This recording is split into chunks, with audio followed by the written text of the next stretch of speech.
I hope you're watching this after watching part 1, because I'm about to talk about my top 10 Pixar movies after having talked about my bottom 11, most of which are movies that I still greatly like. So let's just jump right into it with Toy Story 3. It feels weird to put this movie as my bottom Toy Story because it's so good, man. I don't think there's been a single bad Toy Story, which is why that ranking alone is hard enough as opposed to just Pixar in general. Putting the Toy Story movies in order is difficult because they are all pretty different. I chose to put 3 at the bottom mainly because I've seen it the least recently and the least often, and it's mainly just slight recency bias, but I love Toy Story 3 even though I actually didn't like it when I was a kid. I thought it was terrifying, and for some reason that turned me off from liking the rest of it. I even remember enjoying parts of it in the theater, but you know, kids are weird, as was me. But Toy Story 3 is a prison escape. That's awesome. This movie is hilarious. This movie is tense. This movie has a great ending. It has great animation. And even the supporting characters are great, though I will admit I can't really invest myself in some of them as much because I think they introduced a few too many, especially on the villain side. That's my only very small complaint with Toy Story 3. This movie's great, and I don't really have anything else to say about it other than next is Toy Story 4. I saw this movie twice in theaters, which is something I don't do very often, because I knew people loved this thing, and people were talking about how great it was. And I saw it the first time, I thought, yeah, it's good, but it's not great. Then that opinion changed when I saw it a second time, and I decided, yeah, it's great. I love this movie, and the story it gives to Woody, even though that is a complaint some people have, is that it doesn't really spend a lot of time with the other characters. They're basically just one unit now, and they think as a team, which is something I really like. And Bo Peep in this movie is also great. I like the way they changed her character from being boring in the first two to actually being interesting. Buzz is great, even though his one joke is a bit overused. It's a funny one joke. Bunny and Ducky, they're hilarious. They're maybe the funniest Pixar characters. That's a bold claim, but I'm gonna stick by it. This movie made me happy, this movie made me feel, this movie made me want to see it a second time. I loved seeing it the second time. Up next is Finding Nemo. It's back there in the corner. I don't think I was pointing at it, but it's back there. Another part of my childhood that was incredibly hard to put in this spot where it is, because Finding Nemo is one of the most quotable Pixar movies. You can't watch this movie without having a bunch of lines stick in your head. Just from Dory, just from the Tank Gang. I love the characters in Finding Nemo. I love Marlin and Dory and Nemo and every member of the Tank Gang. It's a little bit weirdly paced at times, which kinda can throw you off, but that's my only thing with Finding Nemo. The movie is amazing. I can't say much more than that because you've probably seen it. This is probably ranked higher on your personal list because I know people love this movie, but I love a bunch of other of them more, including my next pick, Ratatouille. It's right behind me, so you probably couldn't even see it up until now, but now you can. Ratatouille, in my opinion, will soon rise up in people's minds and be noticed as one of Pixar's best movies. Sure, there are people who think that now, but it's not a super widespread opinion or anything. Though I would really like it if it was, because there's nothing really wrong with this movie unless you just don't like the humor in it. When everything else in your movie is done as well as it is in Ratatouille, I don't see how you could possibly dislike it. Brad Bird shows that he can't even make a bad action scene while setting his movie in a very interesting place, underneath the hat of a rising chef in a French kitchen.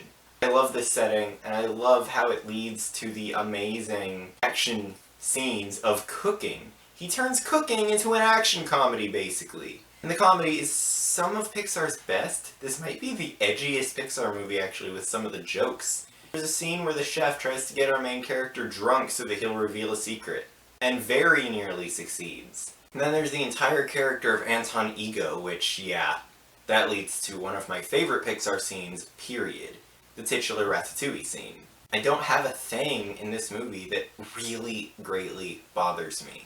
It has so many great turns in the story, so many great characters, a wonderful, surprisingly not as happy as you would expect ending. It's one of my favorites, even though it's only like number 7. It's crazy. I do think that Ratatouille will become one of the highest rated Pixar movies in the future, and I would love to see that happen. And then next up, check it out. Original Toy Story, which I own on a VHS. Never gonna get rid of this thing. I mean, I probably will eventually. Original Toy Story, it's the first. It's a masterpiece. It's a classic. When the only problem with your movie is that it looks dated, that's because it came out in 1995 and is the first of its kind. The first fully computer animated movie. So Toy Story brought freshness into an animated world that was getting a bit boring with Disney rip-offs everywhere, and even Disney themselves doing really well, which is why there were rip-offs everywhere. Pixar brought something interesting into the world of the Disney Renaissance with Toy Story, bringing an honestly genius story with amazing characters. You've already seen Toy Story. You have. If you have not, you need to watch it just to understand why this is considered such a masterpiece. And finally, we reach the top 5. These are the best of the best, in my opinion. And number 5 is Coco, the most recent Pixar movie to be this high. Coco does so many things that I've wanted Pixar to do for a very long time. They talk about death in such an interesting way, and sure, that's been discussed in Pixar before. I mean, watch a lot of their older movies. But they do it in such a different and mature way in Coco. A way that probably would have disturbed me as a child, but now I absolutely love this movie. I'm very glad I was able to see it in a theater without the Frozen short thing playing over it. I love the music in this movie. It's almost a musical, and the songs are great. I love the cast, the characters, Miguel and Hector, and even the derpy dog. Everybody is great. Ernesto de la Cruz is a really interesting character who they do very well. The animation is beautiful, but I could have said that about almost all of these movies. It's a wonderful movie, a wonderful homage to Mexican culture, and I love it. Leading into number 4, which is Toy Story 2. The best Toy Story, in my personal opinion. This is the movie that does what sequels should do, and it does it best. It builds on the character and the world of the first movie. Everybody that we saw in Toy Story 1, they're back, and we learn more about them. We get new characters who are given their own backstory, and they're great. We get a really interesting new setting, and new stakes, and new humor. This movie is wonderful, and it's funny, it only released 4 years after Toy Story 1, but it looks like 100 times better. Pixar really improved their craft in those 4 years. Which is amazing, because this movie was almost lost. Look up that story. It exists. Toy Story 2 was almost lost before it was released.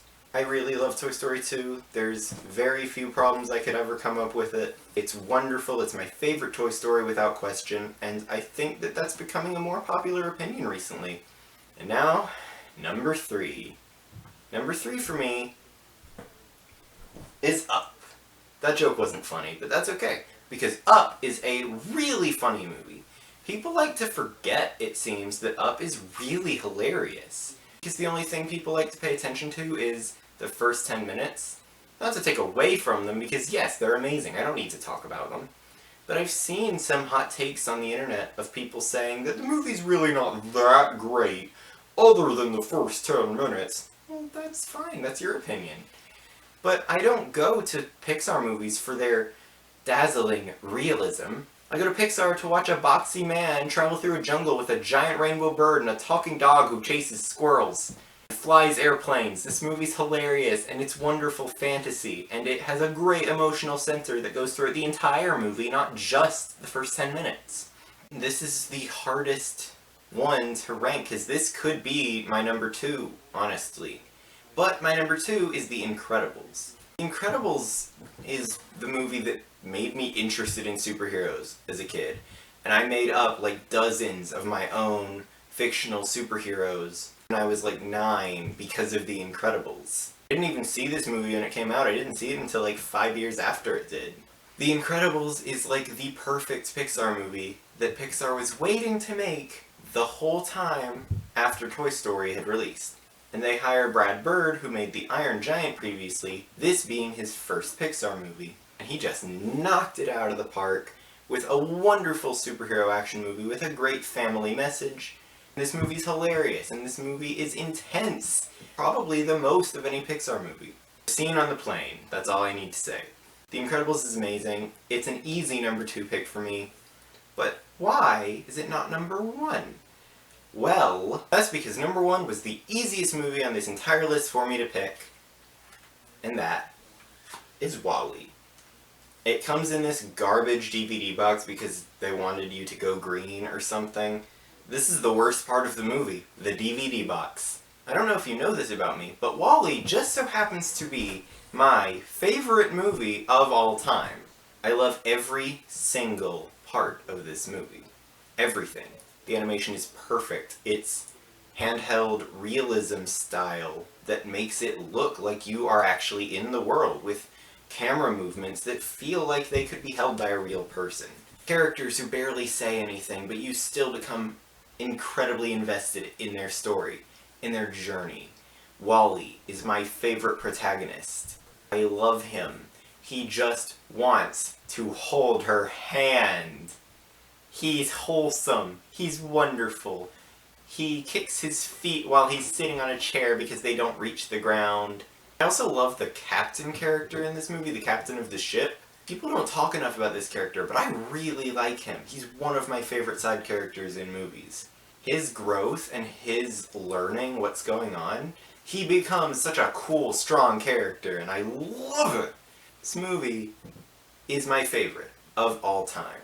I have zero flaws with it. In my opinion, it will be very hard for me to find a movie that will ever top WALL-E. And that's my Pixar ranking. I need to do a quick outro because I think the camera's running out of space. So, question of the day, what is your favorite Pixar movie? You know what? No, what's your top 5 Pixar movies? Let me know in the comments. Tell me what to do in the future. And until next time, I will see you next time.